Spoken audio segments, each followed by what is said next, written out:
Hey friends, welcome to the Evangelist Nick Garrett channel. I've got an awesome story for you today, a true story about a miracle surrounding an individual that's just going to make us all walk away feeling a little more joyful today. It proves God's sovereignty, that God is definitely in control even during hard times like war times. I made a video touching on this about a year ago, and you can check it out after this one. I'll pop it up top. Deals with salvation in the context of various soldiers' testimonies, frontline veterans, and POWs. Now, the person we're talking about today, books have been written about him, movies have been made about him. He was the first conscientious objector and the only one during World War II to earn the Congressional Medal of Honor. A conscientious objector is generally one who passes over wartime service, whether by volunteer or draft, because of their religious beliefs. Desmond Doss was a devoted Christian. He was a shipyard worker in Virginia, and he got drafted into service during World War II. He found the war to be just. You have to remember, there was fascism going on in Europe, and America had been attacked by the Japanese. Doss did see this in the context of good and evil, but it clashed with his devoted beliefs as a Seventh-day Adventist. Firstly, that Saturday was the Sabbath, not Sunday. Second, strict dietary requirements, a lot like vegetarianism, that might be common today but were uncommon at the time. And Doss also had a devotion toward nonviolence, a pact he had made with God that he would never pick up a weapon in his life. The reason is because when he was younger, he witnessed a fight between his father and his uncle that involved a firearm. When the police were called, Doss's mother asked him if he would hide the gun. He did, but in that moment he also made the commitment to God that he would never touch a firearm again in his life. He thought he would be all right heading into boot camp. He had it in his heart to serve by being a medic. He just wouldn't carry a weapon. He'd carry the medical bags. Well, medics were common, but there were also standard issue weapons for medics. Going into wartime on the front lines, one has to be able to defend themselves. Doss was quoted one time as saying in an interview, "While others are taking life, I'll be saving it."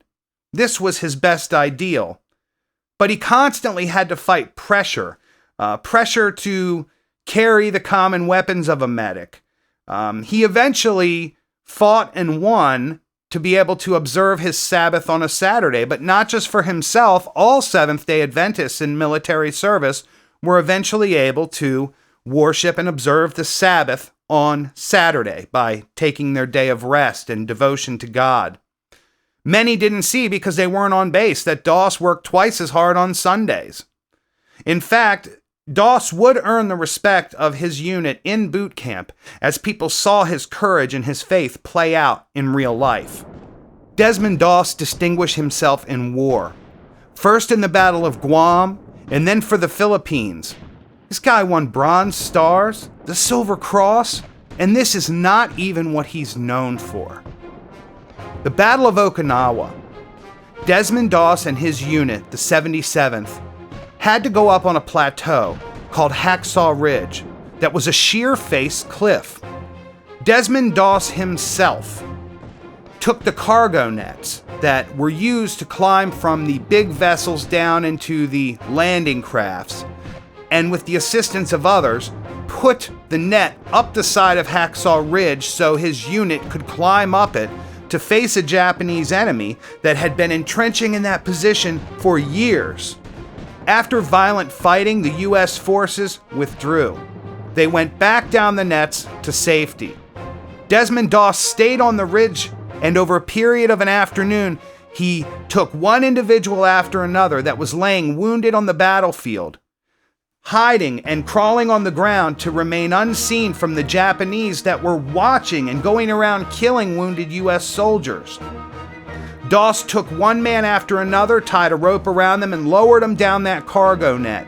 And he kept praying to himself, just please let me get one more. By the end of the afternoon, Doss reported that he saved about 50 people. His commanding officers, though, found that he had saved almost 100, and that's what they put on the paperwork submitting him for the Medal of Honor. His commanding officers knew by that afternoon just how amazing what Doss had done was. In the end, they compromised on 75 people, but this is not a trick number. They wanted to convey the sheer magnitude of how many people Doss saved and what a miracle it truly was. In fact, the miracles around Desmond Doss don't really end there. They sound like fabricated legends, but they're not. There are primary source accounts of soldiers that served with Desmond Doss in the same foxhole. One account talks about a time where they were being grenaded by the Japanese, and Doss kicked one back out of their foxhole, and another he whacked with his hand like a tennis ball. Another time, Doss himself in an interview talked about how he fought the temptation to throw grenades himself when the Japanese were literally right there and crawling up. But he had faith and he trusted in the soldiers around him to protect him as he was trying to do for them. So how does something like this happen? It seems unbelievable that someone can live their faith so purely that they go totally contrary to all the systems we have in place in the world, particularly the strict discipline of military. You know, we so stubbornly cast aside the armor of God, but perhaps if we just fight for that one more inch, we, like Desmond Doss, could see what it looks like when someone has such a strong relationship with God that God returns the favor and uses it for His glory. Surely Desmond Doss would report this himself. He was alive until 2006, toured the country talking, gave many interviews, many of which are on YouTube right here, and he gives all the glory and credit for his accomplishments to God. He was awarded the Medal of Honor by Harry S. Truman and lived the rest of his life as a humble man, married to his wife Dorothy. When she passed away, he married another lady, and he himself passed away in 2006. It's a fascinating story, I know, and I wouldn't presume to put my Desmond Doss video out there in the ether where there's so many great biographies and military videos that talk about him. I just want to share the sheer joy of truth in God and the miracles that can occur when we live out our true life of faith, just like Desmond Doss did.